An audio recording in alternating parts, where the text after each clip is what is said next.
ఆర్గనైజర్స్కి అందరికీ నా యొక్క నమస్కారం. నిజంగా ఇది మంచి కార్యక్రమం. ఎందుకంటే మన తెలంగాణ ఉనికిని, తెలంగాణ ఏవైతే కల్చరల్ యాక్టివిటీస్ కానీ, తెలంగాణ సంస్కృతిని కానీ మొత్తము వివిధ దేశాలకు వ్యాపించినందుకు మన విశ్వ గారికి, ముఖ్యంగా ఫౌండర్ ఎవరైతే ఉన్నారో వారికి అందరికీ, తర్వాత మల్లారెడ్డి గారికి నేను అభినందిస్తూ ఉన్నాను. తర్వాత మా ఎమ్మెల్యే గారు చెప్పినట్టు కామారెడ్డి ఎమ్మెల్యే, అది వారిది హైవే మీద ఉన్నది. నిజంగా చెప్పాలంటే so many NGOs they are doing so many programmes in my constituency which is remote.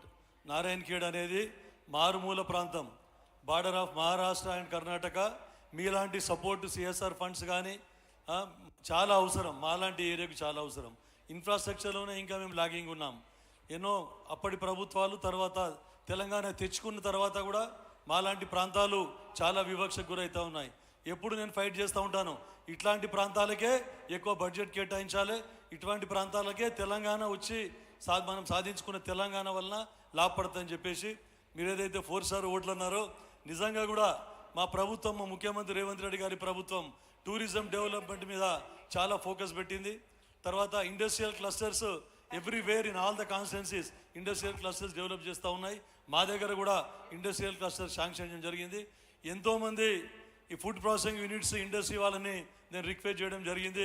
ఒకవేళ మీ దాంట్లో ఎవరైనా ఉంటే, అక్కడ మాది మాంజీరా బెల్ట్, కర్ణాటక బార్డర్, ఎక్కువ ఎయిర్పోర్ట్ కూడా 22 కిలోమీటర్స్. తర్వాత జైరాబాద్ ఏదైతే ఉందో నిమ్స్, సెంట్రల్ గవర్నమెంట్ ఇప్పుడు మనకి దానికి బాగా ప్రోత్సహిస్తూ ఉంది. కాబట్టి అక్కడ ఇండస్ట్రీస్ కానీ చాలా స్కోప్ ఉంది. కాబట్టి మీ అందరి NRIస్కి తర్వాత GT నేను రిక్వెస్ట్ చేస్తూ ఉన్నా, నిజంగా మీ సేవలు అవసరం ఉన్నాయంటే మాలాంటి నియోజకవర్గాలకు అని చెప్పేసి చెప్తా ఉన్నాను, రూరల్ ఏరియాకి.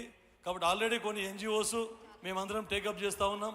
ఎప్పటి నుంచో మేము అంటే ఈ సర్వీస్ యాక్టివిటీస్లో లయన్స్ క్లబ్ అటువంటి స్టార్ట్ చేసేసి ఎన్నో సేవలు అందిస్తూ ఉన్నాం. దానికి మీరు, ఎందుకంటే ఫైనాన్షియల్గా ఇట్స్ వెరీ పూర్, అక్కడ ఏం రిసోర్సెస్ లేవు. కాబట్టి మీరు ఖచ్చితంగా కూడా ఇలాంటి ప్రాంతాల మీద దృష్టి పెడితే నేను ఖచ్చితంగా మీకు సహకరిస్తాను. ఇండస్ట్రీస్లో, తర్వాత టూరిజంలో మెయిన్గా మీకు చాలా స్కోప్ ఉంది అక్కడ అని చెప్పేసి ఎవరైనా ఉంటే విశ్వ గారిని కూడా తీసుకుపోయి విజిట్ చేపిస్తాను. I need your help. Thank you అన్న, థ్యాంక్ యూ సో మచ్. అలాగే పరిగి ఎమ్మెల్యే రామ్మోహన్ రెడ్డి గారిని, అన్న చాలా విద్యా సంస్థలు ఉన్నాయి, మెడికల్ కాలేజెస్ ఉన్నాయి. So even though is MLA but is into ఎడ్యుకేషన్లో చాలా ఉన్నారు. అన్నగారిని మాట్లాడుతున్నారు. Good evening everybody. I am very happy to be today's